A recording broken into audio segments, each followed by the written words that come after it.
Greetings, fellow monks atop the mountain. Rhadamant here. Thank you for tuning in to Laysara, Summit Kingdom. Episode 3, Mountaintop Monastery. I think what I'm going to do is try to next get my artisans to level 2. Because artisans are the ones that are responsible for making most of the goods. And I'm going to need a lot more artisans to do that, which means it would dramatically help if I had a high density of artisans living around the food district. So that's my next goal, is to mostly get my artisans up to level 2. So the first thing I want to do for that, if we take a look, supplying the artisans with... So there's 3 wildcards here. And I could supply the artisans with grain or cheese. They also want utensils, decorations, and ale. Let's go ahead with ale first. So ale is supplied from an inn. And the inn needs to be supplied from a brewery. So the resource chain here is as such. You have barley fields that supply a brewery. You have foresters that supply charcoal to the brewery, and with the barley and the charcoal, you produce ale, which then gets sent to the inn. Got it? If you're a little confused, that's okay.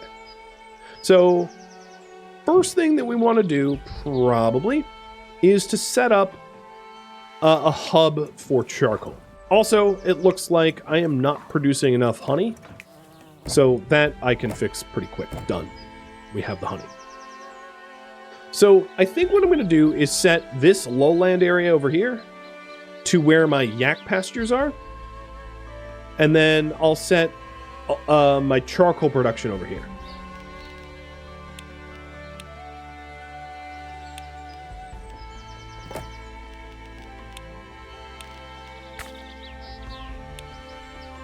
Actually, I'm going to change where that was.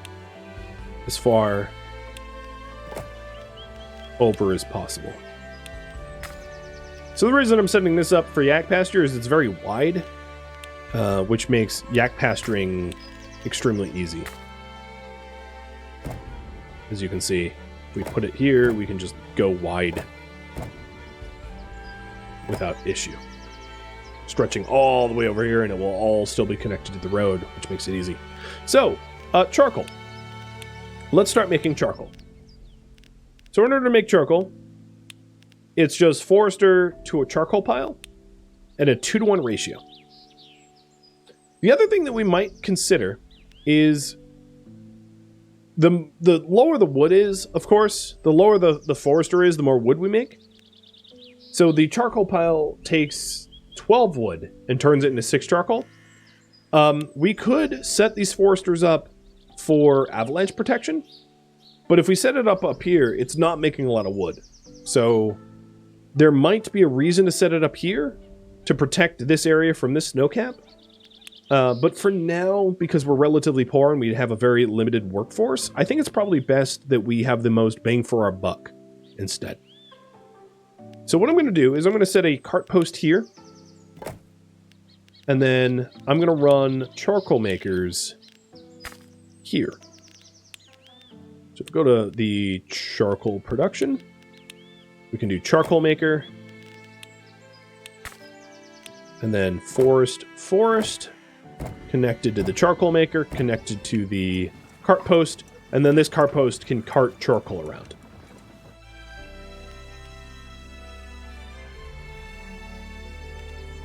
So back to the inn. Let's set the inn up in this spot. And have the road be a higher quality road, so it can offer access to more of the houses. I'm trying to get that house included. It's actually going to be cheaper to go this way.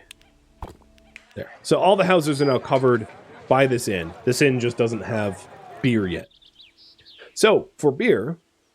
we can do another I can either, I think to keep the transportation cheap, what I'm going to do is brew the beer at this tile. At some point, I might move it, but for now, we can set up the barley fields in this region without too much effort. So, if the inn is here, maybe I'll put the barley fields down there. So if I set a brewery up, let's say here. It's not hugging the food market. Oh, and that was a high quality road. Let's get rid of that. That costs too much taxes. So now the brewery sends the beer to the inn, which then will cover all these homes. I'm going to send charcoal to the brewery. And I'm not worried about the negative money at the moment. It's fine. And then I am going to send barley as well.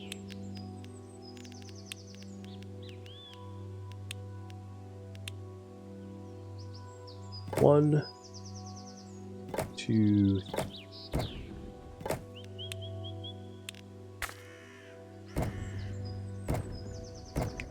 so now this brewery is making 9 beer, and everyone within range of the inn, which is everyone in the Artisan district, now has their beer needs met. Awesome. Okay. Praying places are pretty cheap for needs. So I can add like a praying place here and a praying place here. And that, I think, will cover all but like 2 of the homes. So I can try to move them around and min-max it.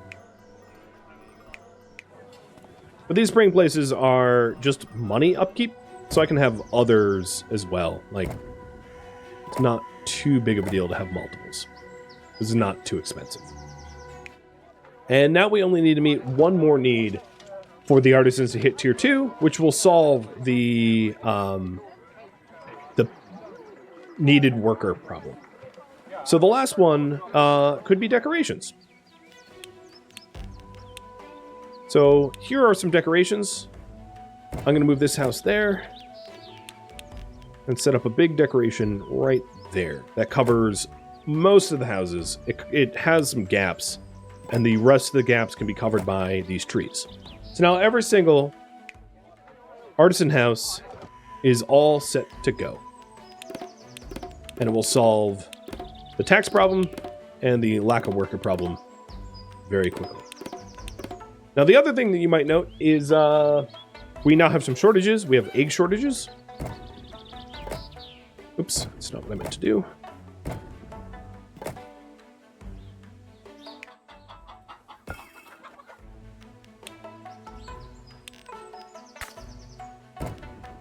There we go. And wow, these guys eat a lot of eggs. And that's not in range. So let's go ahead and have a nice road all the way out there. It's expensive, but it improves our range. And there we go. So all of the initial artisans now are all level 2. And you can see that I need to fulfill 1 of their prosperity and 2 of their foods in order to hit level 3. Plus 3 empty wildcards. Carthrain, thank you for the resub. Over here, the lowlanders need enlightenment and food, and enlightenment would require tech level. The next enlightenment that I can get is incense. So I would need at least 2 more research level in order to level up to level 3 lowlanders. Whereas the artisans can get to level 3 without unknown research, right? Because I could do cheese, grain, utensils, and then mandala. And actually, they would require research as well. I could only get 4 of the 6 remainder. But still, that has added a whole bunch of population as well. Now, do the lowlanders... These lowlanders also need utensils, so let's set up utensil supply. Might as well. A bunch of people want it. I'm going to set up a iron mine here. Oops, that was too nice of a road. Downgrade that. And this mine requires yaks to work, so we're going to have to expand our yak pasture. Done.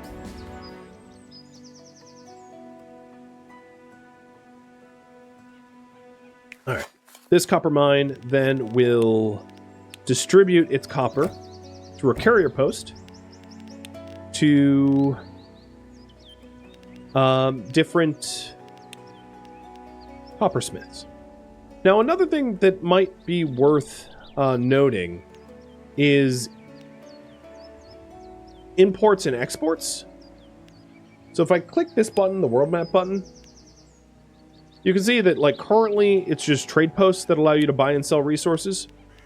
Let's see what resources we can exchange. So I would need research level 2 to even gain access to that. So it's going to be a minute. But what I was curious about, just to share, is are utensils something I can sell? But maybe not. So back to what we were working on. So coppersmiths. So we'll do a little bit of a coppersmith district. Say here. I'm just gonna make sure that I'm not in like an avalanche zone, and I'm not. Good. So then the carrier posts bring it out to the coppersmiths, and then the coppersmiths bring it to a cart post, and then this cart post can supply both the lowlanders who want utensils and the artisans who want utensils with utensils. I would just need commodity suppliers. So I'll build one commodity supplier for the artisans and another commodity supplier for the lowlanders. And as you can see, I have some missing labor, which I can solve here.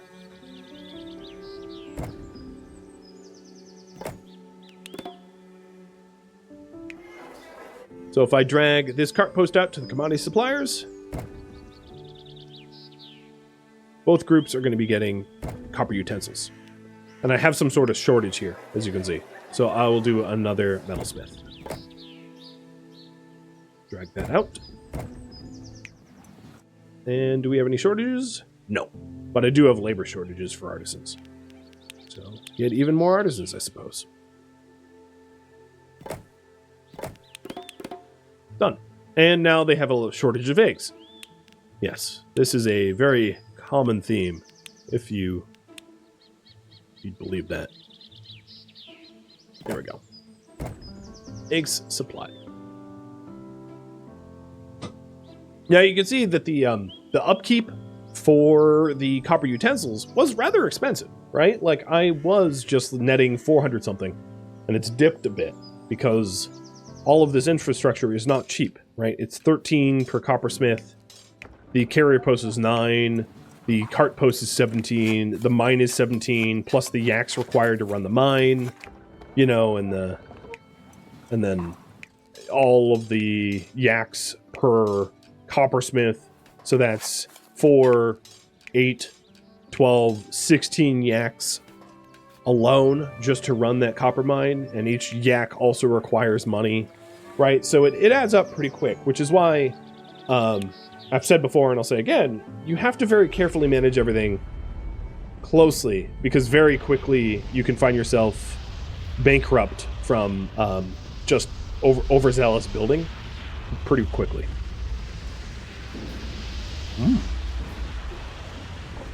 Same spot, second avalanche there.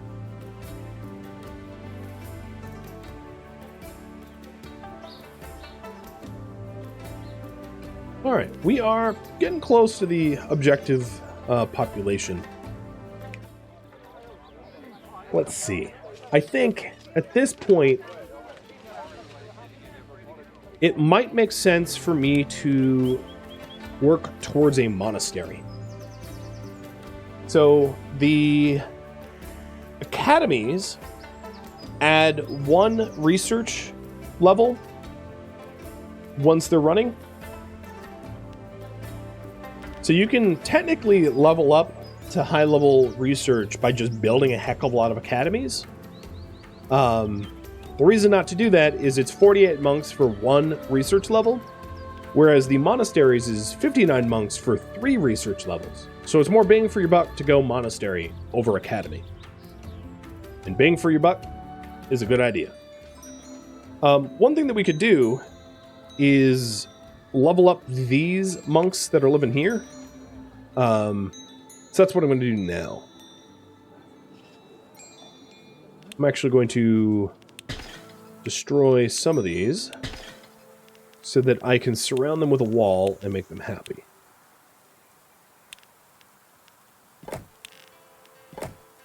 Because the back wall wouldn't fit if those houses weren't nuked.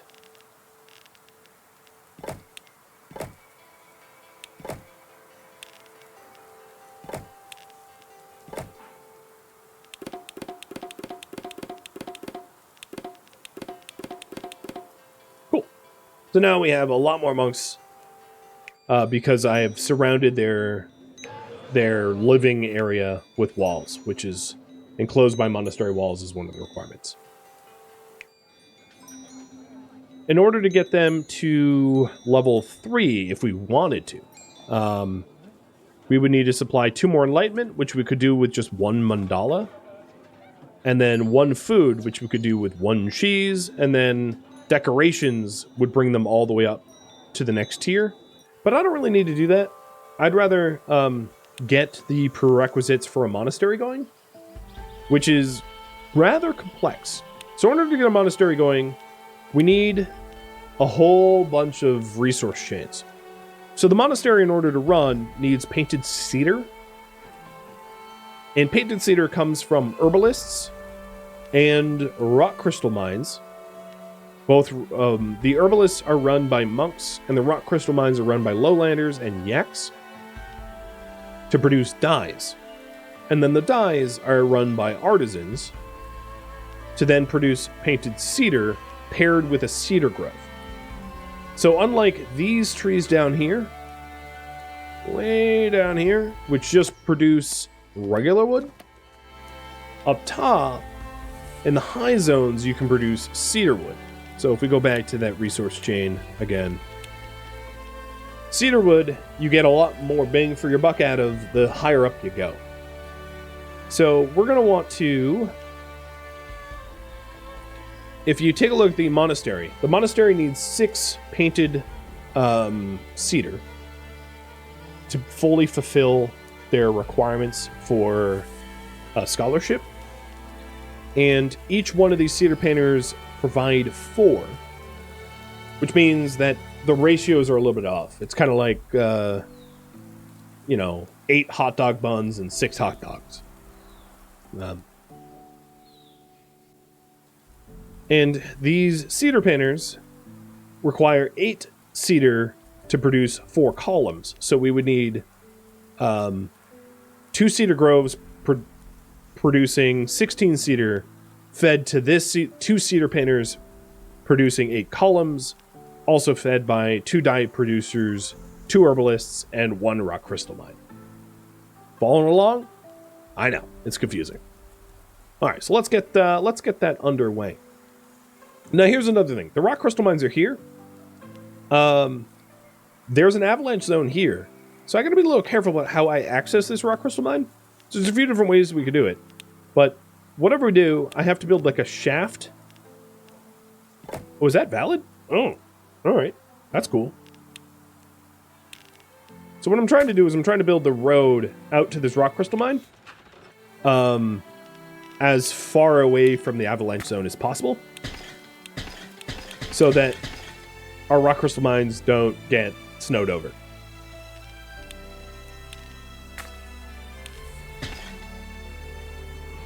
Because I haven't seen the snowcap go down, but I'd imagine it probably goes down here, down this rock face, and plummeting. So I don't want my roads here, because they will probably get snowed over.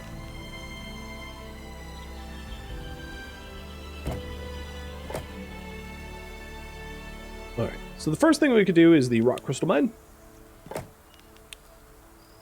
Done.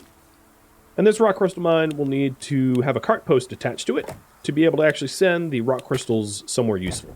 So for now, I'm going to disable both of these because I need all the rest of the infrastructure set up before we're actually setting up an academy. And I'm very close to running out of Artisan labor pool, so I'm just going to go ahead of losing my Artisan labor pool and just build some tier 2 Artisan houses. And these Artisan houses are still covered by all of the... they're covered by the bathhouse, they're covered by, you know, the food mart, they got all the amenities that everybody else has. So they don't need anything special. Alright, the next thing is the Cedar Grove. I could... Yeah, I'll put my cedar here.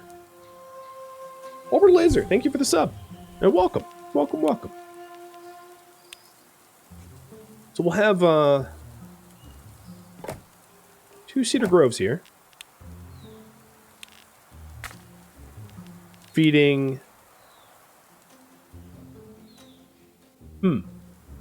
For now, I think what I'm going to do is I'm going to have everything constrained in this region. But eventually, as we scale up and we have multiple painted cedar facilities, I'm going to have cart posts and dedicated places to haul it all. So this painted cedar has to go to a cedar painter. So we'll put the cedar painters nearby. So it's, oops, a 1-to-1 ratio here. So now each of these cedar painters are getting what they need. I'm going to disable them for now so that we can limit the amount of tax burden that we have. But they're set up. And then these cedar painters need dyes. So the dye producers, we'll put here, 2 of them. I'll disable this as well. And then the dye producers require herbs and rock crystals. So here are the herbs.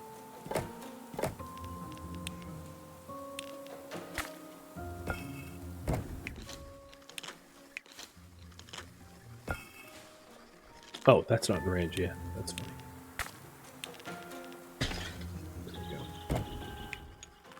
So now each one has herbs, and obviously there's some wastages here because the herbalists produce 6, but the dyes need 4. So once we scale up, you know, and take advantage of economies of scale, we can pool all of our herbs together and then dole them back out. But in order to limit the amount of logistic workers, it makes sense to have these wastages because they're less expensive than you know, having a bunch of cart haulers and distributors. And then the last thing that these herbalists require, so each of these dye makers can link up to one of the cedar painters. So now the cedar painters are being fed both cedar and dyes, but then these dye producers also require crystals from the crystal mine. So that is the full production chain for cedar paint. Then the last part is importing the cedar to the monastery. Because what I'm going to do is I'm going to get rid of my academy and replace it with a monastery. So we go from level 1 research to level 3 research, opening up the options for what we can supply. And for that, we will need a cart post. So then these cedar painters give it to the cart post, which will bring it over to where the monastery goes. So then I'm going to destroy this academy, build a monastery, and supply the monastery with the cedar. And then enable everything now that it's all built. Is there a hotkey for enable? Let me check. There is not. And then we'll also need to add some housing to meet the demands of our labor pool. Because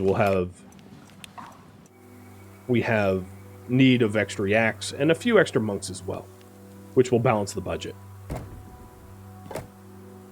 So there's the yaks. And as far as the monks go, the additional monk housing doesn't necessarily need to be high tier. It doesn't, so what I'm saying is it doesn't need to be inside of this enclosed area necessarily. It could be like monks living on the outside. They have most of their needs still met. Obviously, it's more efficient to have them higher tier, but for now, I'm okay with having them be lower tier and on the outskirts, because it's cheaper. There we go. We now have a monastery producing tier 3 research. Done. Research level 3. Which opens up a ton of additional productions for us to be able to meet. So, for instance, if we wanted higher tier lowlanders, we could do smoked meat or fish, yak races, textiles, butter lamps, incense, so on and so forth. Do Village, thank you for the resub, man. Cheers. So I think the reason we did all that is so that I can get Artisan housing level 3. So that we can have more densely packed artisans, which will allow us to supply more workers, because we're almost out. So the artisans need food to be met, at least 2 of them, in order to upgrade to level 3. So let's do smoked meat. So smoked meat is rather straightforward. You have a forester produce charcoal, and then the charcoal given to the smokehouse, which also is supplied with a goat farm and a salt mine. So let's get a salt mine up here. Done.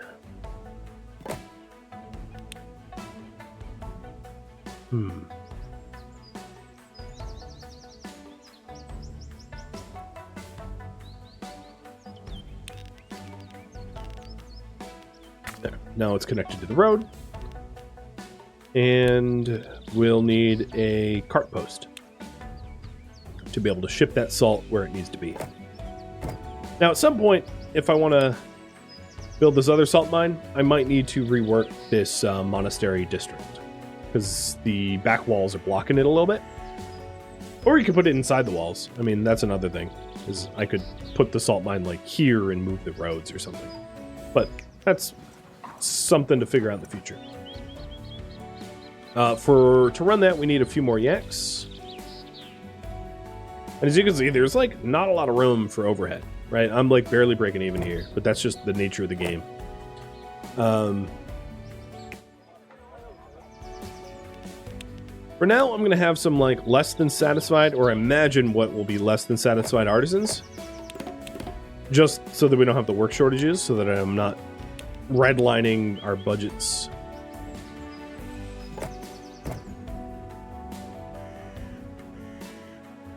So we have the salt ready to go.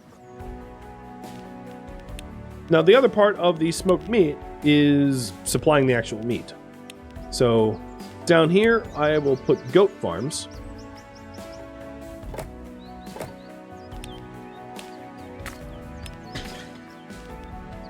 And again, with another cart post. I wish this fit better.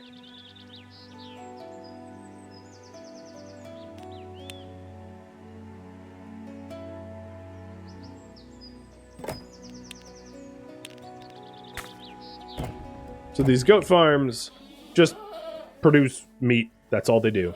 So now this cart post has 8 meat. And then the other part of that equation, the smoked meat. So we have the meat, we have the salt, but we do not have the charcoal.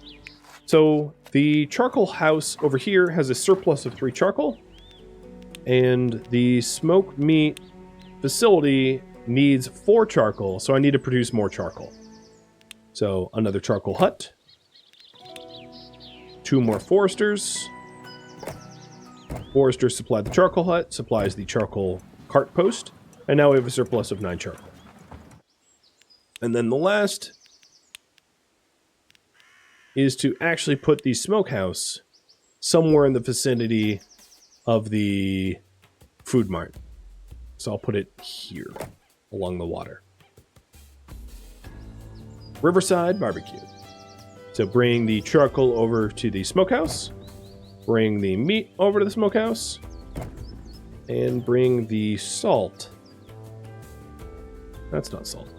Bring the salt over the smokehouse. And then the smokehouse supply the food market. And it's already telling me I am not making enough meat, so I have to double it.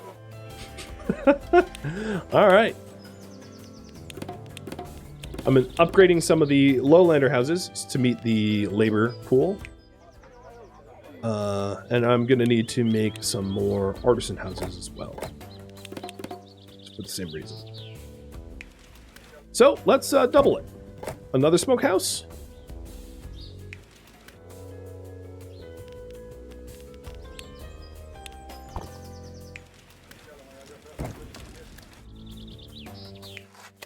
Now, thankfully, we still have enough surplus charcoal, so we don't have to ramp up our charcoal production. We still have enough salt from the salt mines, because it's producing 4 and we're using 1, so that's easy to do as well. And then all we need to do is add some additional meat production.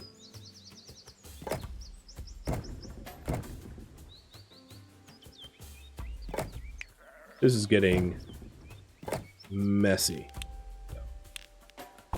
I'm going to want to move things around at some point. And then bring the meat.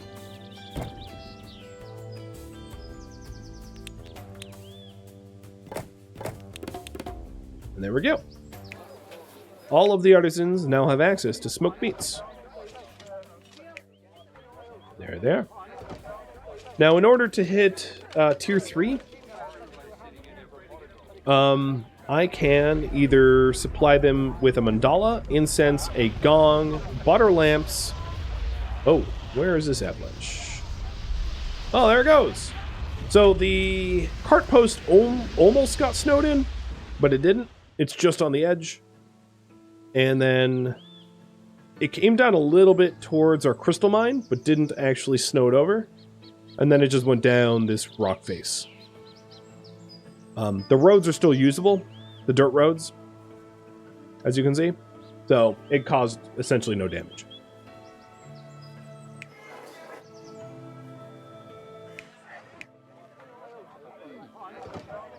So what to supply? Let's think about gongs. Gongs, we'll give the artisans access to the gong show.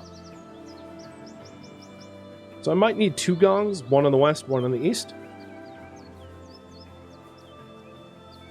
I think I'm going to move the prayer place out a little bit, which should still cover everyone. So these gongs are just run by monks, and they gong all day long. And it's a requirement that the artisans like to have met, which means that I need more monks. And if I'm going to do an Eastern Gong, I'm definitely going to need more monks. So add some more monk housing. These monks don't really have their needs met, but I'm going to worry about that a little bit later. We're getting pretty close to our population. And what I'm trying to do is sort of like even it out with supply and demand. So here, we have a bunch of lowlanders that could level up at any time.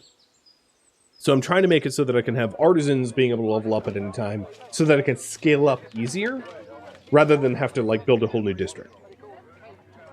So if I maybe move this here, does it still cover everything? Let's see. Move. Oh, there's a praying place there. Alright. Everyone still gets taxed. Good. And then I can have a second gong over there. So now, I think there's one place. What are you missing? Oh, you're missing. Yeah, you're missing the decorations. That's easy. I'll just put a tree here.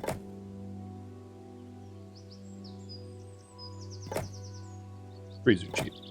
Okay, so all of these artisans now are 1 bar away from leveling up. And we can supply them grain, we can supply them cheese, we can supply them incense, mandala. Probably, maybe the cheapest thing to do would be grain, because they're living in a lowland zone. And instead of consolidating all of my grain production into one region, I'll do that at some point. Right now, it's just going to be physically easier for me to build another mill here. Unless I have a ton of surplus. No, I don't have that much surplus. So the lowlanders are using 8 of the 12 grain I'm supplying. So it's not like I have a lot of surplus to be able to offer up the artisans. I would need roughly the same amount. So forget that. We're going to go with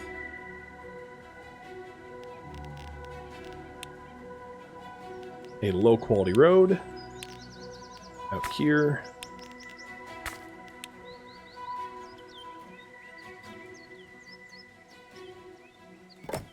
And then grain fields.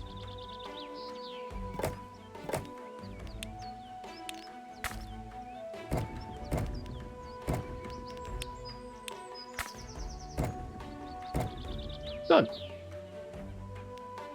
Running this farm requires some extra lowlanders, so we'll increase our lowlander population. And then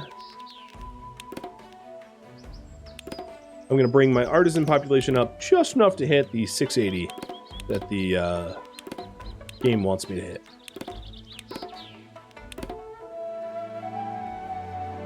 Awesome. Good. Very good. But hey, we have to address the housing situation immediately. What's wrong with it? High quality of living conditions in this is the backbone of every prosperous town. And I really want prosperity, so let's get to work. Have 42 houses of any caste at level 3. So I had previously identified that so as far as the level of houses go, we could get lowlanders up to level 3. We obviously have already done artisans up to level 3, so we could just continue to upgrade the artisans. I think what might be a good idea in this case is to make sure that our lowlanders can go up to level 3 as well, so that we can scale up the lowlanders and the artisans, and also the monks. So that's what I'm going to work towards, is to make sure that the monks and artisans can scale just as much as the lowlanders. Before I do any of that, I want to meet the supply for utensils, which should be very easy to do.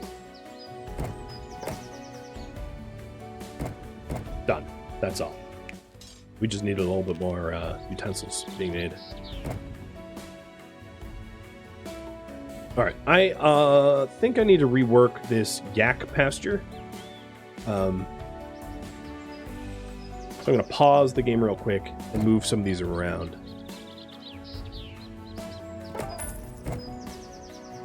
Keeping it paused will prevent the giant tax burden of not having yaks. Because this needs to get reworked so that I can fit more things in this region.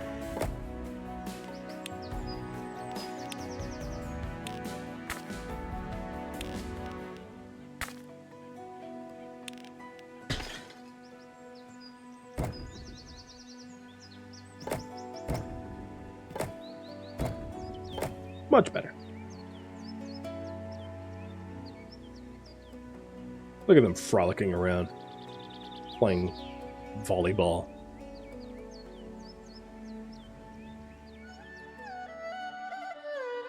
Thank you for tuning in to Laysara Summit Kingdom, which originally streamed live on Twitch May 3rd and May 4th. If you have any feedback or questions for me, let me know in the comments below.